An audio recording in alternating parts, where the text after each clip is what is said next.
शिंदेचं नाहीये, शिंदेचा वापर होतोय, त्यांना कळत सुद्धा नाहीये की आपला वापर होतोय.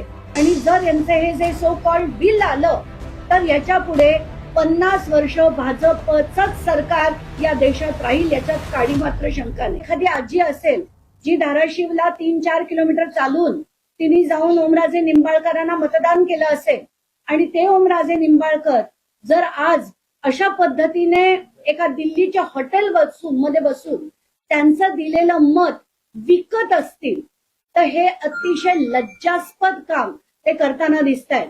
मला मुद्दाम आज वाचून दाखवायचंय की संजय देशमुख कोणाविरुद्ध लढले? हेमंत पाटील. कोणात कुठल्या गटाचे होते? शिंदे गटाचे. भाऊसाहेब वागचुरे कुठल्या गटाचे होते? शिंदे गटाच्या सदाशिव लोखंडेंविरुद्ध लढले. नागेश पाटील, भाऊराव कदम जे शिंदे गटाचे होते त्यांच्या विरुद्ध लढले.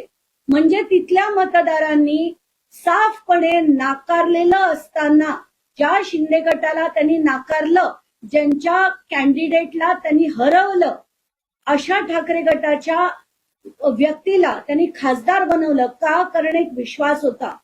आणि अशा लोकांना जर आज एका दिल्लीच्या हॉटेलमध्ये बसून ते या प्रत्येक मतदाराचा विश्वास विकत असतील, तर लोकशाही विकत असतील, त्याचे 3 तेरा वाजवत असतील, तर हे अतिशय चुकीचं आहे. आणि हे शिंदेचं नाहीये, शिंदेचा वापर होतोय, त्यांना कळत सुद्धा नाहीये की आपला वापर होतोय. हे इनडायरेक्टली भाजपचं एक मोठं षडयंत्र आहे. त्यांना अमुक बिलं जी आणायची आहेत त्यासाठी त्यांना लोकसभेत आणि राज्यसभेत दोन्ही ठिकाणी त्यांना त्यांचे खासदार जास्त हवेत, त्यांच्या पूर्ण एनडीएचे. त्यासाठी चाललेला हा खटाटोप आहे. कारण आज बावनकुळे म्हणाले की भाजपचं याच्याशी काही घेणं देणं नाही. नक्कीच घेणं देणं आहे. हे खासदार स्पीकरना आधी भेटल्यानंतर अमित शहाना जाऊन भेटणार होते. कशासाठी? त्यांना सांगण्यात आलं होतं की तुमच्यापैकी एकाला मंत्रीपद आणि 100 कोटी निधी दिला जाईल. कोण देणार आहे निधी? खासदारांना. सेंटरकडनं आल्याशिवाय आणि हे आश्वासन आल्याशिवाय हे होऊच शकत नाही. तर आत्ताच्या घटकेला लोकांना हे समजणं गरजेचं आहे. ठाकरेंना, त्या पवारांना, या दोन्ही पक्षांच्या अक्षरशः मी विरुद्ध लढलेली व्यक्ती आहे. पण आत्ताच्या घटकेला हे पक्ष सोडा. लोकशाही धोक्यात आहे. म्हणून मला असं मांडावं वाटतंय की या दोन्ही पक्षांनी आता तरी विचार करावा, आता तरी डोळे उघडावे आणि या 6च्या 6 ठिकाणी खरं तर एक रेफरंडम करायला हवं या पक्षांनी.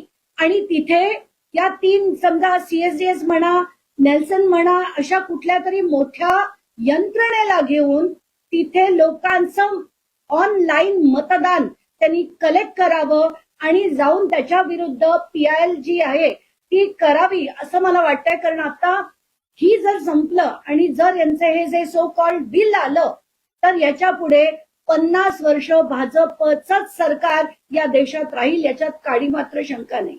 कारण प्रत्येक राज्यात जर यांची मोठ्या मोठ्या राज्यांमध्ये जर त्यांचे आमदार आणि खासदार वाढले तर भाजपशिवाय या देशात कोणीही उरणार नाही.